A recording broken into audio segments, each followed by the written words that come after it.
A ver, ya. Entonces ahora déjame una cosita sobre el software. Debería estar saliendo ya ahorita. Debería estar saliendo ya ahorita. Vamos a dejarlo ahí un rato. Y necesito copiar el code. Embed. Sí, creo que ahora sí está funcionando. Ya, espérate, cuando te diga ya, lo revisas ya.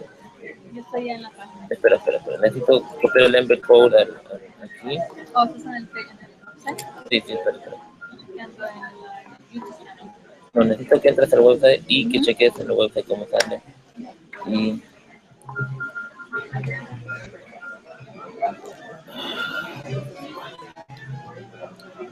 ya, a ver, si todo sale bien. Hace rato, pero estuve. Ahora sí tiene que estar bien. ¿Verdad? Ahora sí tiene que estar bien. Ya. Es en el wifi desde acá de la biblioteca. De la biblioteca, sí. Voy a cambiar a eso porque mi teléfono está lento con el frame. Ya.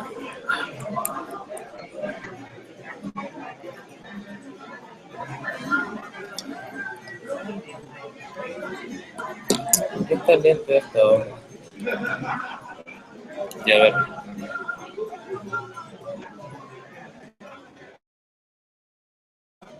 Sale. Pero, ¿dónde debe estar sentada? Ya, Porque quisiera que alguien esté aquí moviendo la computadora cuando alguien habla, pero creo que eso va a ser difícil, ¿no?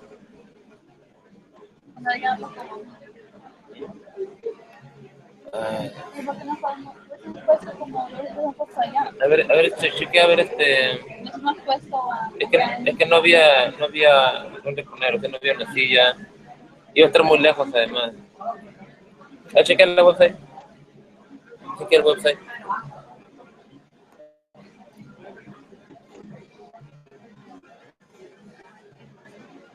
Y ahorita debe estar funcionando. Sin ningún problema. A ver. ¿Alguna prueba? Ya, perfecto. Sí, estamos bien, creo yo. A ver. no se debería poner aquí, debería poner un silla. ¿Tienes un extension cord? Pero no estamos bien.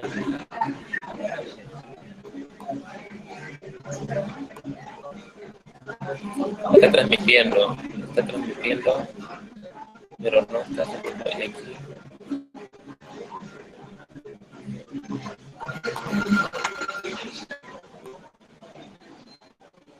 En esta calle, ¿no? Por lo que No, dice que tiene un foro de Suffolk también. sí, foro de eso. Ok, este está bien, el YouTube está bien, entonces ¿por qué la web no sale bien? La web tiene que salir bien. Es la que no trazo muy bien. Puede ser. Voy a copiar otra vez. Acá, sí.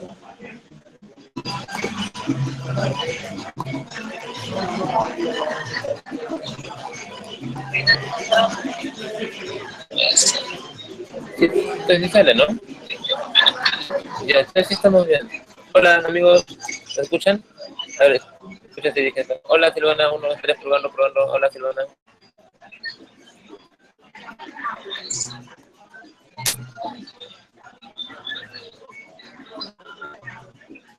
¿Sí? Está con retraso. ¿Está con un retraso?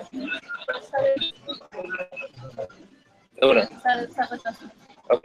Está como unos 20 segundos de retraso. Ok, a ver otra vez.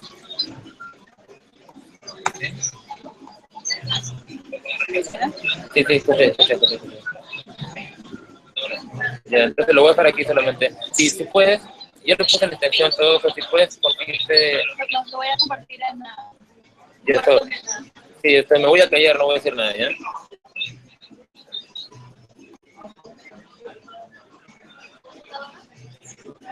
Un computador lo tengo yo. En mi asiento. Oh, ahí donde yo estoy sentado en esa cámara, ahí tengo tus cosas. Ya estoy sale, ¿no? Si hay que compartir, ¿lo comparto? Sí, compártelo. Pero no se dejan aquí, se ven ahí. Tranquilo. Ahí está el esto. Y aquí están los candidatos. Entonces, en vez de mira. As you can see the thing.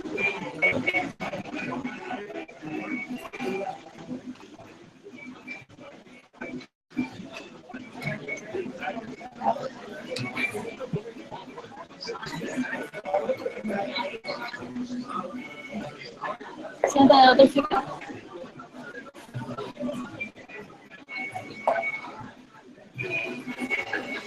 Okay.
You know when your lungs are?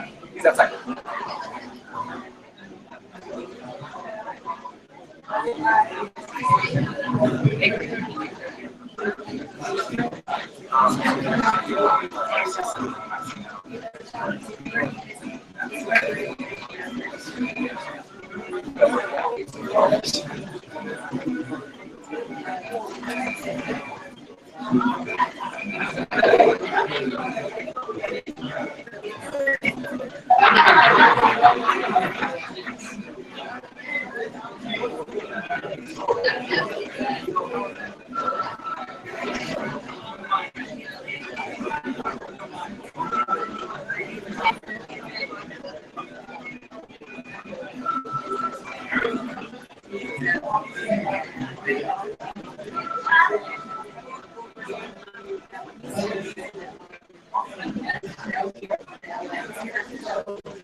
Folks, grab your seats. We're going to get started in 5 minutes. And if you're on the program and you have a seat up on the stage, grab your seat on the stage.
Hi, nice to see you.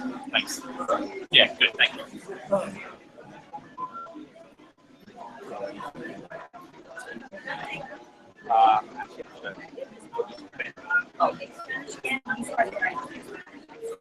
I pulled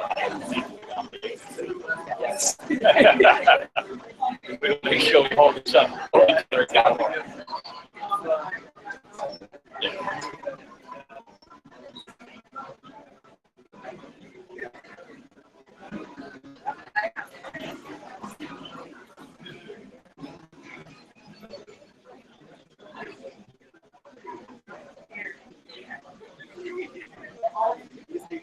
Hey.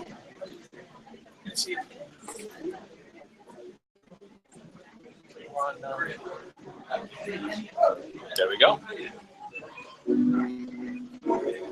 15 pounds I lost, right back on it. On TV. Yeah, I know. I had my 65 pounds. Yeah. I'm 15. Working on it. It's good. Yeah, working on it. My wife is dogging. I know that Yeah.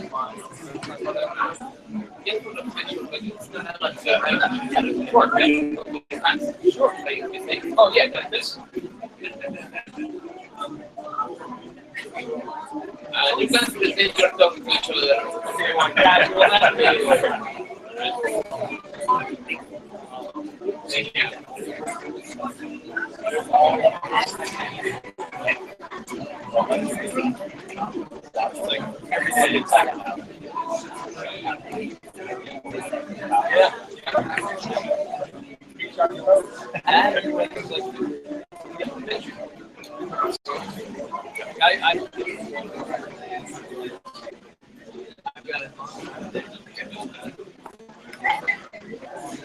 sometimes it doesn't go so well. Some days. Yeah. Hi everyone, welcome. Good evening, my name is Alejandra. I'm a proud resident of Suffolk and the organizer for the Long Island Civic Engagement People. We're one of the host organizations of tonight's event, and we want to welcome you and thank you for being here. I'm here with a wonderful colleague and an immigrant advocate, Marian Slusky, the Executive Director of Long Island. Good evening, everyone, and welcome. Thank you, Alejandra, and thank you, everyone, for being here tonight at tonight's candidate forum, Growing a Diverse Long Island. 4 years ago, our Growing a Diverse Long Island initiative, a candidate forum to address the issues that matter most to our diverse communities, was the first of its kind on Long Island, and the first to offer simultaneous Spanish-English interpretation. Since then, we have held 7 other forums from U.S. Congresspeople to senators to school board candidates. This will be our 8th forum and our 2nd Suffolk County candidate forum. Now, I'd like to introduce tonight's 3rd co-host, Silvana Diaz, the publisher of Noticia, Long Island's largest Spanish language weekly report.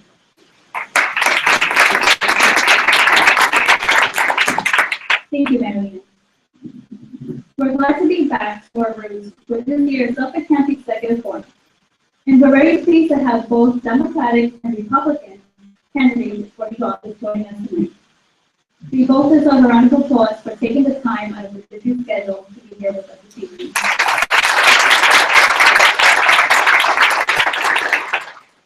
Además, es un placer anunciarles que para este debate disponemos del equipo de interpretación simultánea para que hispanohablantes que lo necesiten. Por favor, si ya tiene su equipo de traducción, préndalo ahora. We're also pleased to announce again that we have made simultaneous interpretation equipment available for Spanish speakers with limited English proficiency. At the end of the night, we actually return the headsets to where you got them at the lobby. Cuando termine el debate, por favor, devuelvan los equipos de traducción a la mesa donde los usaron. To get started, it is my pleasure to introduce our moderator tonight, the incredible Mark Suffolk. He is organizer for Meet the Road.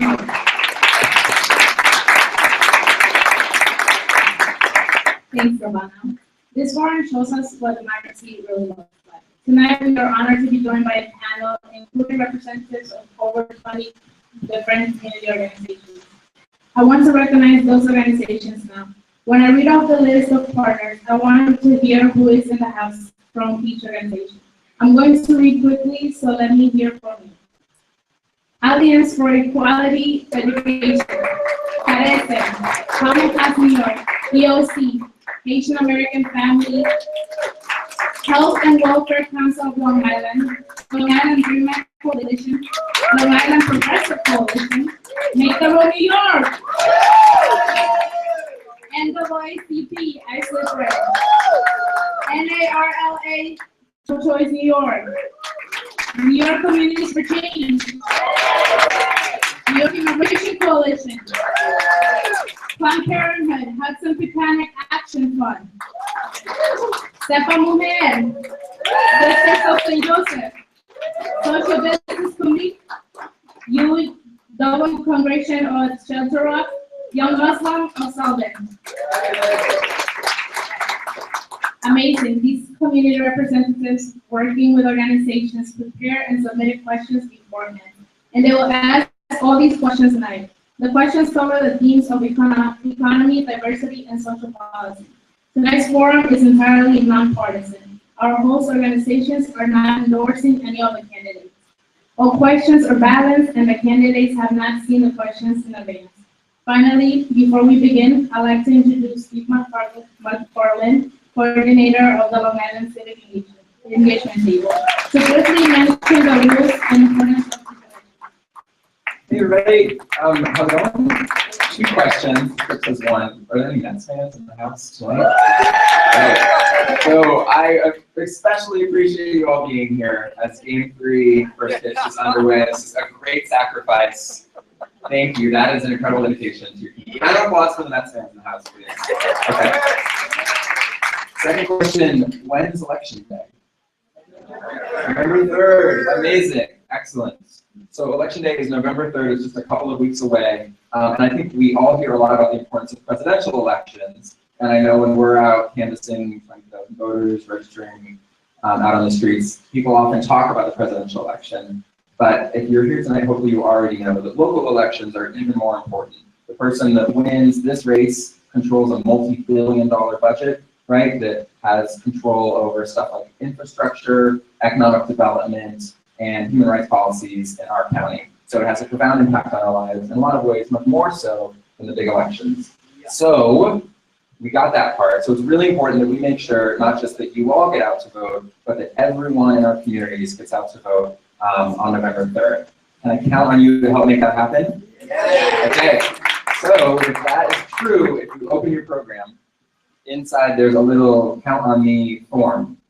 And if you, what I need to do, if you want to get out there and not just sort of spread the word to your friends over coffee, but actually go knock doors and make sure people vote, which the numbers show, and I'm sure these guys can tell you, knocking doors is the thing that really makes the difference at the end of the day.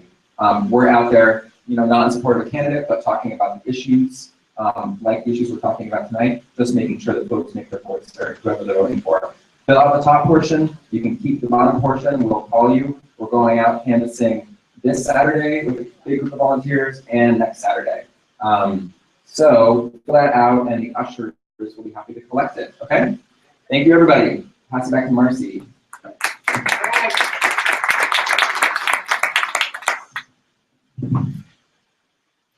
you, Steve. Before we begin, I will explain the ground rules for tonight's debate. Each candidate will have 2 minutes to give opening remarks. We flip a coin before the debate, and Mr. O'Connor will go first.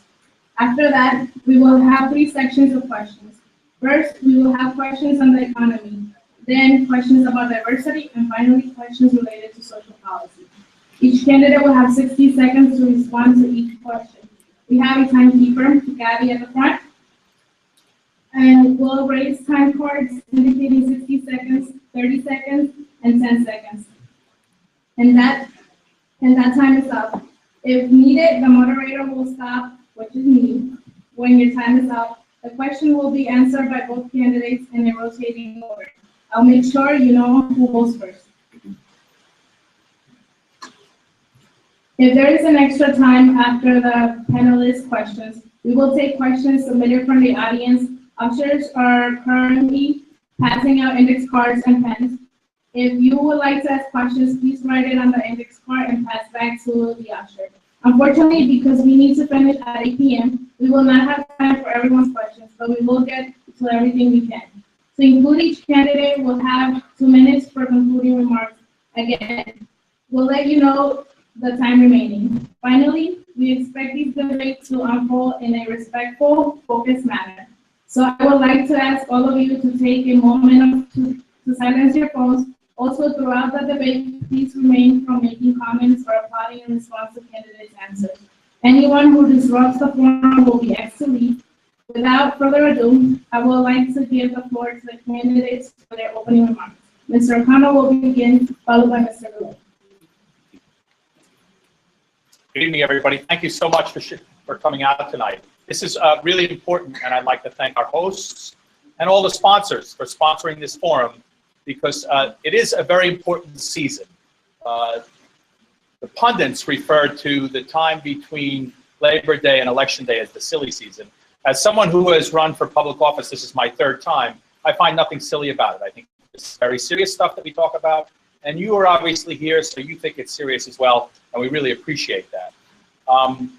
We are getting to know one another, Mr. Balone and I, and while we have mutual friends who speak highly of both of us, we never met each other until this past Friday. So what I will say is everything that I've heard is true. Mr. Balone is a nice man. He is a sincere man. He is articulate. He is polished. I think that comes from many doing what he does and serving his community. I too have served my community for many years in a lot of different capacities. One of the things that, as we're getting to know each other, we can probably give each other's speech or what each one of us is expected to say. In my training and in my background as an attorney, that's always the case when we step into a courtroom. We always know what the other side is going to say. So I know what he's going to say. He's going to talk about his vision for the future. He's going to talk about economic development. He's going to talk about clean water. What you're going to hear him talk about less, I think, is the current state of the fiscal condition in Suffolk County.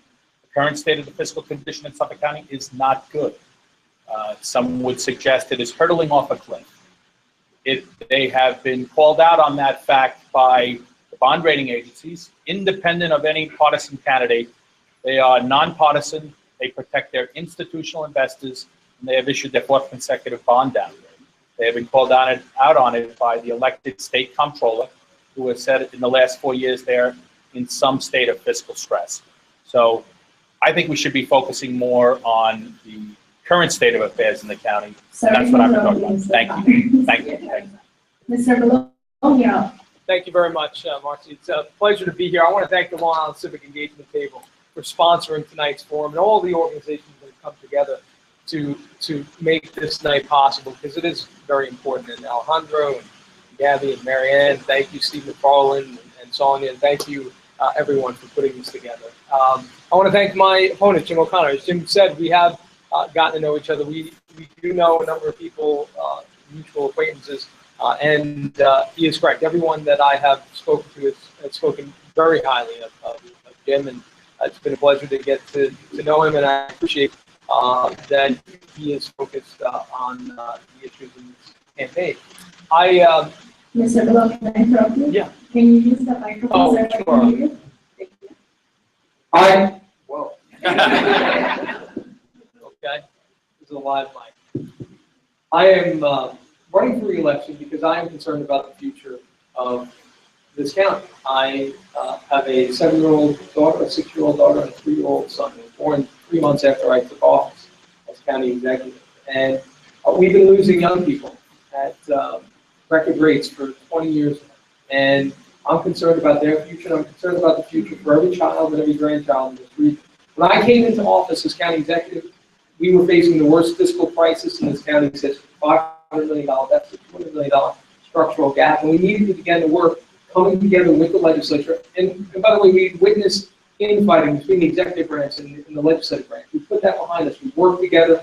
We eliminated that deficit, cut the structural gap. We delivered 4 consecutive balanced budgets under the tax cap. But more than that, Suffolk County had earned, unfortunately, a national reputation for intolerance. And that was one of the major reasons why I ran for this office. I knew this was not the county that I grew up in, and it was not the county that we needed to be moving forward. And I've worked very hard to change that tone and change that perception of our great county. Thank you, Mr. Malone. Let's get started. Our first theme is the economy. And to get us started, the first question will be asked by Sister Jane Riley from the Sisters of St. Joseph's in Brentwood. Mr. Malone, you will answer first. Good evening.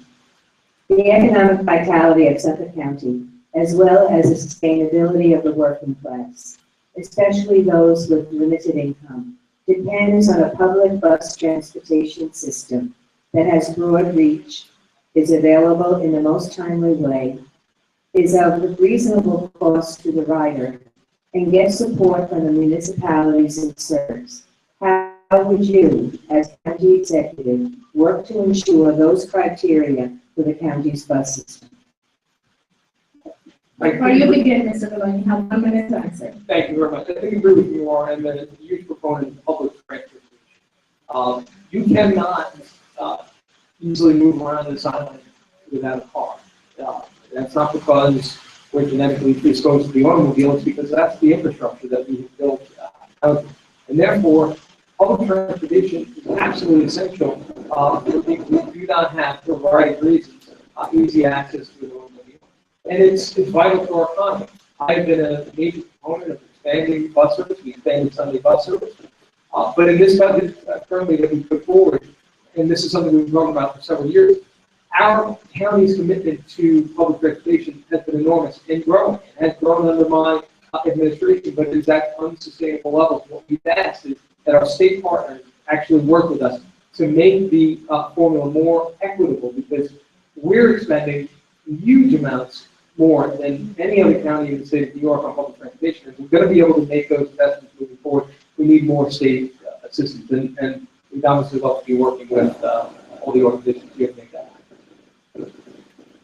So, okay. So the record of the paper of record here on Long Island is Newsday, and in Sunday's Newsday, we have them here tonight. But Sunday's Newsday, they endorsed Mr. Malone and talked about him for the entire page, and I think me for maybe about 3 little tiny small paragraphs. One of the things they said is that I am obsessed with the county budget. I claim guilt on that because as someone who has served in local government in the past, if you are not obsessed with the local government, nothing else can flow from it. And that is the problem we are seeing with the 2016 budget. There are problems structurally with Suffolk County's budget, and they can't pay for everything that we need, like bus service. So they're cutting essential services, and I think that's wrong. Our next question comes from Bafat Michelle from the Haitian American Political Action Committee. Good afternoon, everyone. My name is Bafat, as she said. With many developments on Long Island promising local jobs for residents and training for those who are incarcerated, when the projects begin, most of these are given to outside workers. Many times, out-of-state workers are the ones who benefit, not the community. What community assurance is there to make sure that these type of promises are kept, unlike the Wine Rising project? Unlike or like? The Wine Rising project. Like the one or unlike? Unlike. Okay. So obviously, this is a huge issue, and it's an issue not only for us locally. We talked about this issue on our forum Sunday night. It's an issue not only for us locally, it's a national issue for us. People need to be rehabilitated and find a path, a good path back into our communities. And so I would support any program that would call for that. Our problem is, and again, I'm going to be accused of being obsessed with certain things. If we don't have the necessary money to fund these very important programs, what are we left with?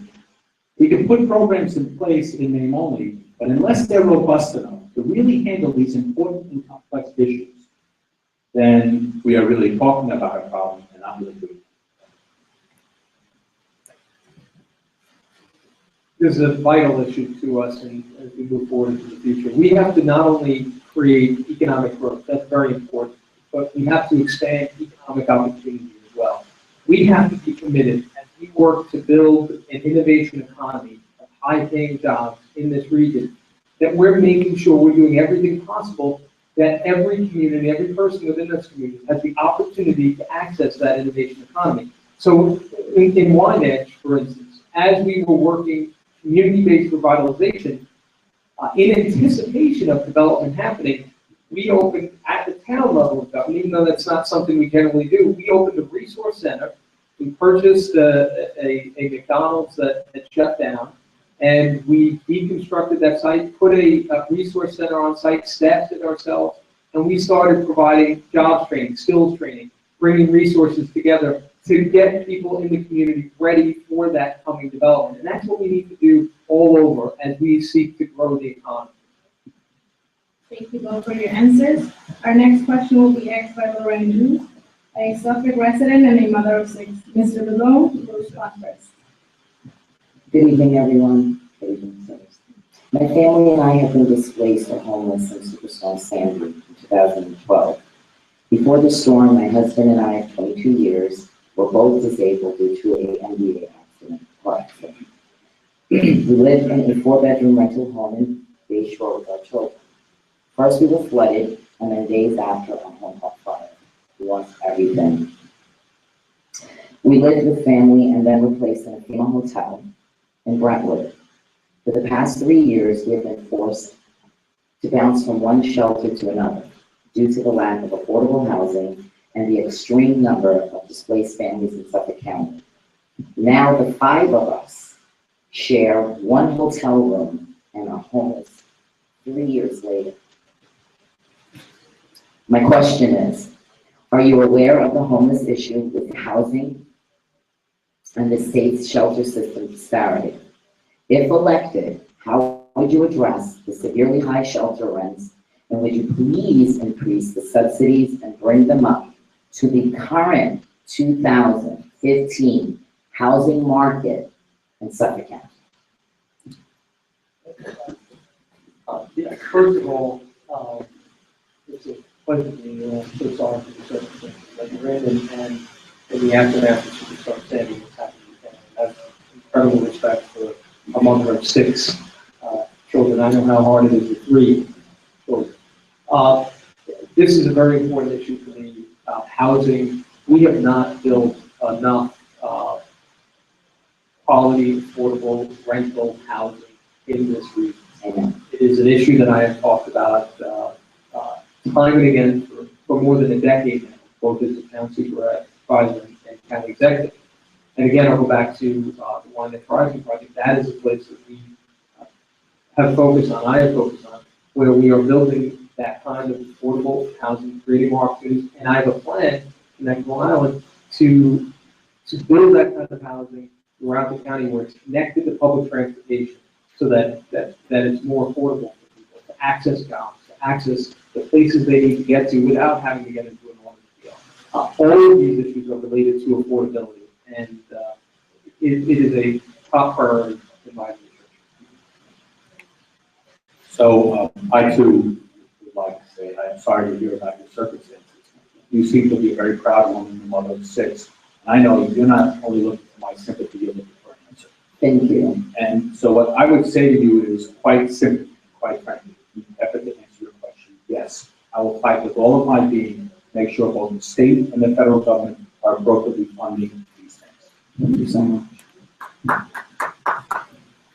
Thank you. The final question in this section comes from Barbara Payne, a Brentwood resident representing the Haitian American family of Long Island. Good evening. Haitian immigrant workers often struggle in difficult jobs with few benefits. Often, because they do not have paid family leave, they have to make impossible choices between working and taking care of their families. What is your position on enacting a county law to provide paid family leave? And how you will support the cultural competence services for the Haitian American families, especially in Brentwood, Wyandanch, Bayshore, centralized and anti-constitution. Thank you. Well, thank you, and again, it's going to sound like a broken record, and I apologize for that. But everything comes down to dollars and cents. If you don't have the money to pay for so important programs that you are talking about, then we can talk about problems, but we find ourselves running around in circles and not moving forward. And so everything comes down to dollars and cents. And unless we get the current county fiscal crisis under control, we're going to continue to talk about these problems and continue to run around in circles. And I think that really is the answer. We need to have enough funds and money available to put in place programs that can really address these problems. So that's not an issue that we have looked at doing in the county. I can tell you that the issue of childcare is a big issue of concern to us. We've worked hard after the numbers dropped to get those numbers back up. As we've been dealing with the financial crisis in the county, we understand that that is critical to our economy. But all of these family issues are vitally important to the success of our economy and to our future. I've always been very focused on family issues. You're investing in families, you're doing something important for the county. And generally speaking, on issues like that, I would look for those things to be happening at a state level. That they shouldn't be happening just municipality by municipality, but those things should be happening more on the state level. Thank you. That concludes our first section of questions. The next group of questions will be focused on diversity in this county, my bad. Jamie Hegman Udoa, on behalf of the Long Island Dream Act Coalition, will pose the next question. Good evening, gentlemen. Thank you for being here this evening. As you may know, anti-immigrant sentiments have risen here in the United States. Locally, in the past year, we do have a police department that is under investigation for targeting Latinos and other immigrants. We've seen hate crimes against those perceived to be undocumented, and our local state senator, Tom Croce, proposed a legislation to deny funding to the local police departments that do not honor ICE detentions. What are your thoughts on Senator Croce's No Sanctuary Cities legislation, Bill S-6032, known as New York CARES Act? How would you, as county executive, make Long Island a safer and more accepting climate for undocumented students, workers, and families, and make sure the rest of the children that appear perceived to be undocumented, me being a mother of a Latino girl, how will you make them safe? So I think it's important to think about where we were in office 20 years ago. I talked about the sense of Suffolk County being a place of tolerance, and we began to change the rhetoric and the tone. I fundamentally believe that elected officials have an obligation to use rhetoric that works to pull people together, not to split them apart for political purposes, which we too often see. We were following the terrible tragedy with Marcelo Lutero. We were under investigation by the Justice Department. I came in, we sat down with the Justice Department and said, this is not what Suffolk County represents. And we sat down and we resolved that. We settled that issue. With respect to Senator Croce, I have a tremendous amount of respect for Senator Croce. We work together on a number of things. I salute him for the service to our country. And I'd be happy to sit down to discuss that with him. Always my major concern with that is doing something on a local level that is going to have terrible impacts on people, and particularly terrible impacts on taxpayers, and allow the federal government to escape from its fundamental failure to pass comprehensive immigration reform. And I think that's what we need to continue to focus on. Okay, so we're going to agree on one very important thing, which I think tone is very, very important. And how you say things should not demonstrate intolerance or divisiveness. At the same time, we can disagree on the heart of the issue, and we do. I support Senator Croce's legislation. I held a press conference Sunday to talk about that. In my opinion, we have a gang problem here in Suffolk County. And then nobody understands that better than the people who live in these communities. There is a gang problem, there is a violent gun problem, and there is a heroin problem. The Suffolk County District Attorney on the cover of Newsday says that these problems are directly attributable to the gangs. I think it is wrong to release violent criminals back into the community and not hold them to deportation. And I support Senator Croce's bill. Okay. The next question will be asked by Alicia Figueroa, Vice President of the ISA Town Branch of the NAACP. Good evening, ladies and gentlemen. Good evening, gentlemen. As executive county, not executive of Suffolk County, how would you improve race and gender relations in Suffolk County over the next 4 years? I'll go first at this. One thing I like to talk about when I talk about race and gender issues is I like to talk about how far we have come. And then after I say that, I say it's like the person who gets to the gates of heaven after Mother Teresa and they say, well, what have you done? Look at what the last person did. So you cannot be satisfied with how far we have come. We have much further to go. And so it is important to embrace one another, to embrace diversity at every single aspect. I am very active in my profession, in the New York State Bar Association, who has made diversity one of its principal efforts.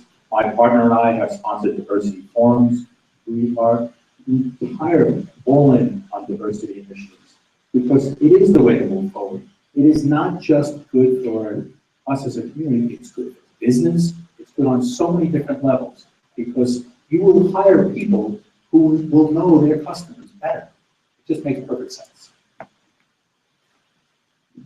Well, the rhetoric and the tone is important, and it's important to stand up when you hear language that is being used that is intolerant and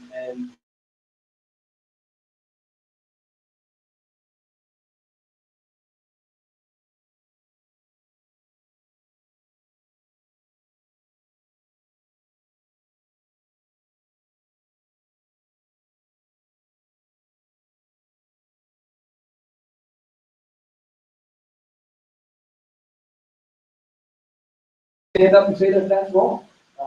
That kind of language in our country, a country where every race, every religion, every ethnicity is represented, cannot be tolerated. It should not be tolerated. And so I think that's very important, but the policy is also important. And we worked with Long Island Winds to do Welcoming Week 4 years in a row here in Suffolk County. We implemented one of the first language access bills in the country for suburban county. So it's not just the rhetoric, the policy. Thank you. The next question will be asked by Tariq Ali of the Young Muslims of Salden. Good evening, everybody. More than 20,000 Muslims call Suffolk County home, and the number is increasing.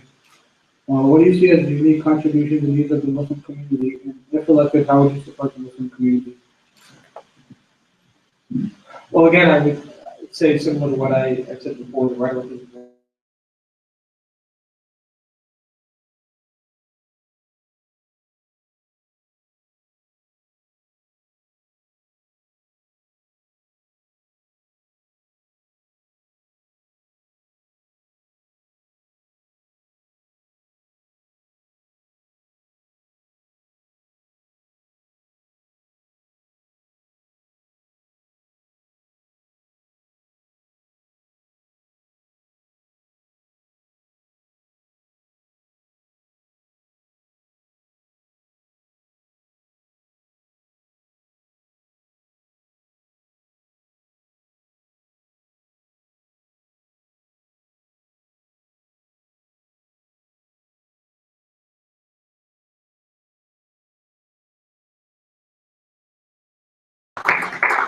I have not held elective office in 14 years. And we are very insular in our communities. We live amongst ourselves, we go to our own churches. One of the things I miss most about being in elective office is the opportunity to reach across those lines and spend time with people. And I remember my days spending time at the Islamic Center of Long Island in Westbury with Dr. Khan, Ghazi Khan. And you're right, the Muslim community does have so much to offer to the greater community at large. And I think we as leaders need to stand up and talk Thank you. Before I present the next question, I would like to ask everyone to uphold to the rules that we mentioned before, not clapping or cheering to any of the answers the candidates give us. And back to that, the next question comes from Dulce Rojas, organizer for Sepa Mujer of Valencia. Sepa Mujer works to raise and unite the voices of Latina immigrant women on Long Island. Some of our members' biggest concerns are about domestic violence survivors and other immigrant victims of crime. We are working to build trusting relationships between the police and immigrant communities, which is fundamental to building community safety. If Latina abuse or crime victims do not feel safe working with the police and remain silent for fear of deportation and separation from their families, the safety of our neighborhood is at risk. What initiatives would you take on to strengthen trust between police and immigrant community members, especially to help survivors of domestic violence and other crime victims? I mean, I'm troubled. But people understand that we have a real fiscal crisis here in Suffolk County because every single one of these questions come back to it. Because we have a budget crisis, we don't have the ability to keep in place the Domestic Violence Task Force. We hold the Domestic Violence Awareness Day, and we put a hashtag campaign out about wearing purple at the same time that we are defunding the agencies that provide the most important services to victims of domestic violence. And it all comes back to the fact that we can't pay our bills. We have a $176 million structural deficit that is estimated to grow based on outrageous and inappropriate projections on sales tax revenues. We can do all of these things, but we have to get our house in order before we can. Domestic violence is an absolute scourge, disgrace, and is one of the most important things that we need to be focused on in the police department, and we are. That is top priority for the police department. And I can tell you, your question is very important. It gets right to the point. When we worked with the Justice Department to settle those issues, and came back with an agreement that talked about bias-free policing, it also talked about something very important, and that is community policing, much of which I worked to introduce when I became county executive, and we enhanced even further. Community policing is absolutely vital. That trust between community and the police department that is there to represent and serve them is very important. And also very important to work hard, which we have done successfully now, and are doing more to make sure the police department is represented in the community that it serves. We made some great progress in that area as well. All right, thank you. That concludes this section of questions. For those of you who have index cards with questions directed to the candidates, please pass them up. And this brings us to the final group of questions that will be focused on and related to the social policy. The next question will be asked by Jason Starr, representing the Suffolk County chapter of the New York Civil Liberties Union. Good evening, everyone. I really think you need a mic. Yeah, I don't think so either.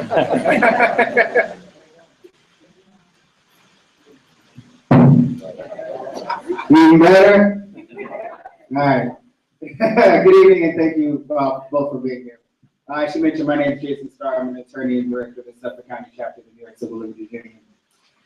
Recently, President Obama convened a task force on 21st century policing in response to a national outcry against the perceived lack of accountability for police abuse and misconduct. Across the country, people in my community have been crying out that Black Lives Matter because far too many Black and brown youth and people of all ages are subjected to illegal, unsafe, and often violent encounters with the police. As the unfortunate case with Officer Sergeant Green shows, we need real police accountability here in Suffolk County as well. Are you committed to rebuilding trust in policing, particularly with communities of color? And what is your position on a strong, independent civilian oversight mechanism for Suffolk County, as the President's task force strongly suggests? Well, I'm absolutely committed to strengthening the ties between the community. That's what I've been doing for 4 years as county executive. And again, I would point to where we come from, where we are today. We're actually working, participating with the task force. We have a representative from my office, who's a former U.S. Attorney, Assistant Deputy County Executive of Public Safety, Tim Sini, who's on a conference call yesterday with the White House. When I came into office, I appointed